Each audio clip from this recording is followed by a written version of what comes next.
Secularism అంటే ఏంటి? అసలు సెక్యులరిజం అనేది ఒకప్పుడు సెక్యులరిజం సమాజంలో ఉన్నటువంటి ఏదైతే ప్రశ్నించడానికి ఉపయోగపడింది, సెక్యులరిజం భావాల్ని చెప్పడానికి, ప్రజల్లో ఒక రిలే చేయడానికి సెక్యులరిజం ప్రశ్నలు వాళ్ళు గొంతెత్తేవాళ్ళు. ఈ మధ్య కాలంలో సెక్యులరిజం అనేది ఎలా అయిపోయిందంటే దేశానికి వ్యతిరేకంగా మాట్లాడటమో, మతాలకు వ్యతిరేకంగా మాట్లాడటమో, దాన్ని గొప్పగా ఫీల్ అవటమో జరుగుతూ ఉన్నట్టు అందరూ కాదు, కొంతమంది సెక్యులరిస్టులు ఈ విధంగా మాట్లాడటం చూస్తాము. ఈ సెక్యులర్ ముసుగులో అనేక రకమైనటువంటి రాజకీయాలకు వాడుకోవటం, సమాజంలో ఉన్నటువంటి కులాల మతాల మధ్య చిచ్చు రేపటం ఈ విధంగా ఎక్కువైపోయింది ఈ మధ్యకాలంలో. ఈ సెక్యులర్ ముసుగులోనే అనేక మంది వాళ్ళ స్వప్రయోజనాలు చూసుకుంటా ఉన్నారు.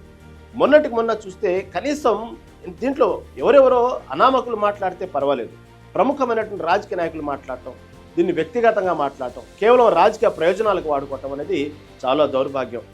వాళ్ళు వీళ్ళని లేరు, అధికార పక్షం లేదు, ప్రతిపక్షం లేదు, అనేక పార్టీలో చాలామంది ఈ విధంగానే చేస్తున్నారు ఈ మధ్యన. మొన్నటికి మొన్న చూస్తే జూబ్లీహిల్స్ ఉప ఎన్నికల సందర్భంగా రేవంత్ రెడ్డి వ్యాఖ్యలు చూస్తే చాలా దురదృష్టం. ఆ విధంగా మాట్లాడటం అనేది ముఖ్యమంత్రి సీఎం రేవంత్ రెడ్డి ఆ హోదాలో ఉండి ఈ విధంగా మాట్లాడటం అనేది మాత్రం చాలా బాధాకరమైన విషయం. ఇవాళ మా అభ్యర్థిని గెలిపించండి, కార్పెట్ బాంబింగ్ చేస్తారంట. సిగ్గుండాలన్నాయా? పాకిస్తాన్ వాడు ముడ్డి మీద అంతే ఆడపోయి బాంబులు అయ్యావు కానీ జూబ్లీహిల్స్ వచ్చి బీజేపీ వాళ్ళు కార్పెట్ బాంబింగ్ చేస్తారంట. మీ బాబ్ జాగీరా బీజేపీ వాళ్ళది ఇది. ఎందుకంటే ఓ పక్క ఆపరేషన్ సింధూర్ అనేది ఆ విధంగా మన ఆర్మీ పోరాడుతుంటే ఆ సందర్భంగా ఎంతోమంది మనకు దానికి సంబంధించినటువంటి ఆపరేషన్ సింధూర్లో ఎంతోమంది సైనికులు పాకిస్తాన్ మీద ఉగ్ర స్థావరాల మీద దాడి చేసి ఆ విధంగా రాత్రనక పగలనక ప్రాణాలు అర్పిస్తూ ఆ విధంగా కష్టపడి ఆపరేషన్ సింధూర్లో విజయవంతంగా మనం పాకిస్తాన్ని ముప్ప తిప్పలు పెట్టి చివరికి బతిమాడుకొని కాళ్ళు పట్టుకునేలా మనం చేస్తే ఒక పక్క కేవలం ఒక రాజకీయ ప్రచారం కోసం, కేవలం కొంతమందిని ప్రసన్నం చేసుకోవడం కోసం, ఎన్నికల్లో గెలవడం కోసం. ఎన్నికల్లో ఎందుకు గెలవరు? అధికార పక్షంలో ఉన్న పార్టీ. కామన్గా ఉప ఎన్నికలు వస్తే దాదాపు అధికార పార్టీకి ఫేవర్ ఉన్నది అధికారంలో ఉన్నప్పుడు. దాన్ని గెలుపుని ఈ విధంగా వ్యాఖ్యలు చేయడం వల్ల గెలుపు అనుకున్నారేమో తెలియదు కానీ రేవంత్ రెడ్డి అసలు ఆ టైంలో రేవంత్ రెడ్డి చేసిన వ్యాఖ్యలు అయితే చాలా దురదృష్టం. ఆ విధంగా వ్యాఖ్యలు చేయడం అనేది కేవలం అసలు మన భారత ఆర్మీకి పాకిస్తాన్ మీద బాంబులు వేయటం కూడా రాలేదు అనేటువంటి వ్యాఖ్యలు ఎంత దౌర్భాగ్యం, ఎంత విమర్శలకు తావిచ్చారు. మీరు ఆ విధంగా మాట్లాడొచ్చా? ఎందుకంటే ఒక ఒక ఒక ముఖ్యమంత్రి హోదాలో ఉన్నప్పుడు, ముఖ్యమంత్రి కాదు ఒక భారతీయుడిగా ఉన్నప్పుడు, భారతదేశం సంబంధించినటువంటి ఆర్మీ ఆ విధంగా పోరాడుతున్నప్పుడు భారతదేశాన్ని వెనకేసుకురావాలి. ఎందుకంటే పహల్గాం ఉగ్రదాడిలో ఎంతోమంది భారతీయులు చనిపోవడం జరిగింది. వాళ్ళ కళ్ళెదుటే వాళ్ళ సింధూరాన్ని తుడిచేశారు. అందుకే ఆపరేషన్ సింధూర్ పేరు పెట్టారు. ఆపరేషన్ సింధూర్లో ఎంతోమంది దాదాపు 100 ఉగ్ర స్థావరాల మీద దాడులు చేసి మట్టుబెట్టడం జరిగింది.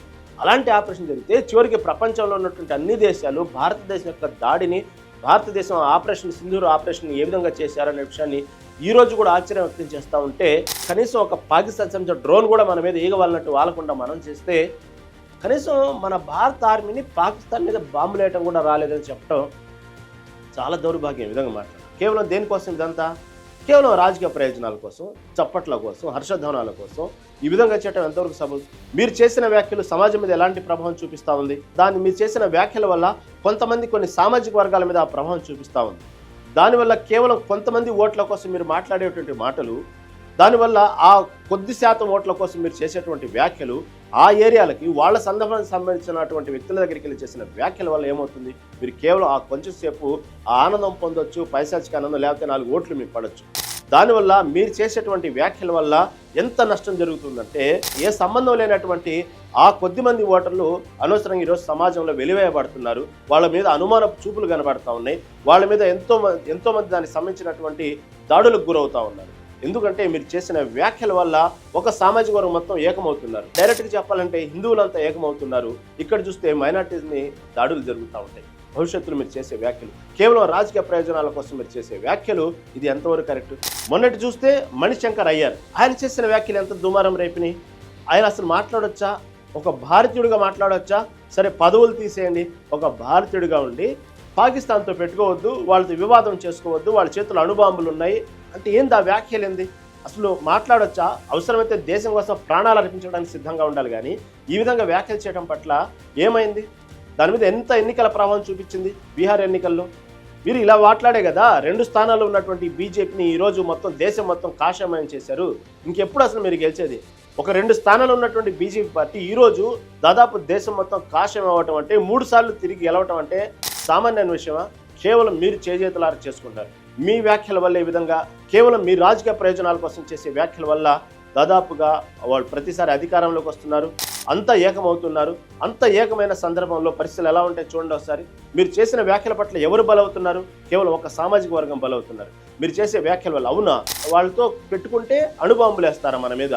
ఏమాత్రం వేస్తారు చూద్దాం అనేటువంటి ఒక ధోరణి మీ వ్యాఖ్యల వల్ల భారతీయుల్లో కలిగింది.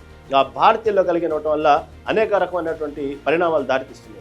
ఇటు పక్క రేవంత్ రెడ్డి వ్యాఖ్యలు కూడా నిన్నటికి నిన్న చేసిన రేవంత్ రెడ్డి వ్యాఖ్యలు కేవలం ఆ హిందూ దేవుళ్ళ మీద చేసిన వ్యాఖ్యలు. హిందువులలో ఎన్ని దేవతలు ఉండ్రు? ఎంతమంది దేవుళ్ళు? 3 కోట్లు ఉండ్రా? పెళ్లి చేసుకోవడానికి హనుమంతుడు ఉన్నాడు, 2 పెళ్లిళ్ళు చేసుకునేటానికి ఇంకొక ఆయన దేవుడు ఉన్నాడు, మందు తాగేటోళ్ళకి ఓ దేవుడు ఉన్నాడు, ఎల్లమ్మ, పోషమ్మ, మైసమ్మ, కళ్ళు కొయ్యాలి, కోడి కొయ్యాలి అనేటోళ్ళకు ఉండ్రు, పప్పన్నం తినేటోళ్ళకు కూడా దేవుడు ఉండు. అవునా?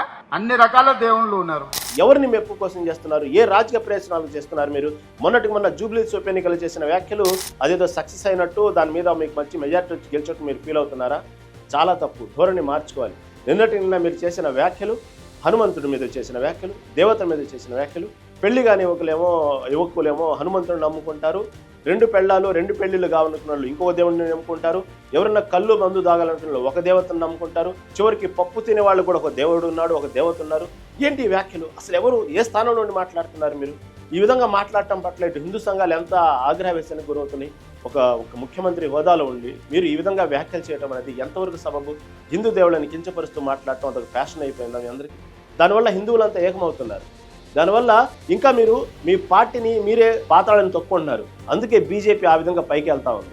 మీరేమనుకుంటున్నారు? అదొక ఫ్యాషన్గా మాట్లాడుతున్నారు. కొద్దిమంది శాతం ఉన్నటువంటి ఓటర్లను ప్రసన్నం చేసుకోవడానికి మీరు చేసే వ్యాఖ్యల వల్ల అంత ఏకమవుతున్నారు. ఆడ ఇంకా మేజర్ శాతం పెరిగిపోతా ఉంది.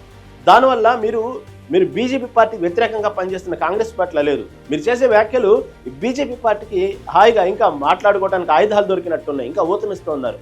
వాళ్ళకి కావాల్సినంత ఆయుధాలు మీరే తీసుకెళ్లి చేతిలో పెడుతున్నారు దాడి చేయమని చెప్పి. కాబట్టి ఇంకా బీజేపీ పార్టీ పుంజుకోవడానికి అవకాశం మీరే ఇస్తున్నారు. ఇది కరెక్ట్ కాదు. ప్రతి విషయంలో క్రికెట్ మ్యాచ్ జరిగితే అక్కడ ఒక మాటలు మాట్లాడతారు. దానికి సంబంధించినటువంటి ఒక దేశభక్తిని పెంపొందించే విధంగా మీరు చేసేటువంటి వ్యాఖ్యలు, ఆ దేశభక్తి పెంపొందించే విషయంలో చేసేటువంటి కొన్ని రూమర్స్, మీరు చేసే వ్యాఖ్యల వల్ల రాష్ట్రంలో ఆ దేశాల్లో చేసేటువంటి అలజడి అంతా ఇంత అవ్వదు. భవిష్యత్తులో మీరు చేసే వ్యాఖ్యలు దానివల్ల ఏమవుతుందంటే మీరు చేసే వ్యాఖ్య ప్రతి దాంట్లో, ప్రతి వ్యవస్థలో, ప్రతి దాంట్లో రాజకీయ కోణంలోనే ఆలోచిస్తున్నారు. మీరు చెప్పినా చెప్పకపోయినా భారతీయులు అందరూ అన్నదమ్ముల్లా కలిసి ఉంటారు. ఇలాంటి రాజకీయ నాయకులు ఎన్ని వ్యాఖ్యలు చేసినప్పటికీ కూడా ప్రతి సమయం సందర్భంలో ఎక్కడో ప్రతి కులంలో, ప్రతి మతంలో ఉంటారు. కొందరు ఉంటారు, బోయకురులు ఉంటారు, ఉగ్రవాదులు ఉంటారు. కాకపోతే ఉగ్రవాదులకు రకరకాల పేర్లు ఉంటాయి. ప్రతి దాంట్లో ఉంటారు. వాళ్ళు ప్రతి మతంలో ఉంటారు. కేవలం వాళ్ళని పట్టుకొని కొంతమంది వల్ల అన్ని మతాల్ని అందరినీ అనుమానించడం కూడా కరెక్ట్ కాదు.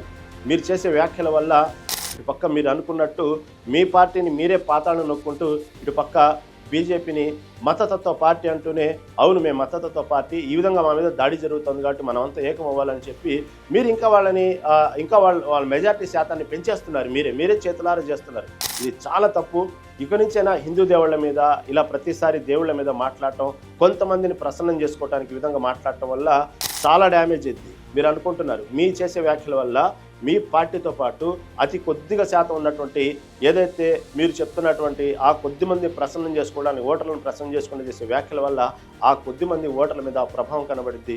వాళ్ళు సమాజంలో ఈ రోజు కూడా చీత్కరింపబడుతున్నారు. వాళ్ళ మీద అనేక దాడులు జరుగుతున్నాయి. దానికి కారణం వాళ్ళు చేసుకున్న పని కాదు, కేవలం మీలాంటి రాజకీయ నాయకులు చేసే వ్యాఖ్యల వల్ల.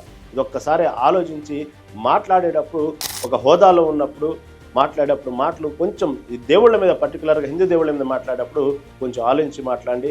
అదేవిధంగా భారతదేశ ఔన్నత్యాన్ని పెంచే విధంగా మాట్లాడేటప్పుడు, ఒక దేశం గురించి మాట్లాడేటప్పుడు కూడా ఒక్కసారి ఆలోచించి మాట్లాడండి. ఎందుకంటే అంత పోరాడినటువంటి భారతదేశ ఆర్మీని అంత చులకనగా మాట్లాడటం కూడా కరెక్ట్ కాదు. ఇది ఎవరి మీద ఎందుకు మాట్లాడుతున్నారు అనేటువంటి కొంచెం శిక్షణతో మాట్లాడితే బాగుంటుంది. కేవలం మీరు వ్యక్తిగతంగానో రాజకీయ పార్టీని విమర్శించినట్టు మాట్లాడుతున్నారు అనుకుంటున్నారు మీరు, కానీ జరుగుతున్న నష్టం వేరే యాంగిల్లో నష్టం జరుగుతూ ఉంది.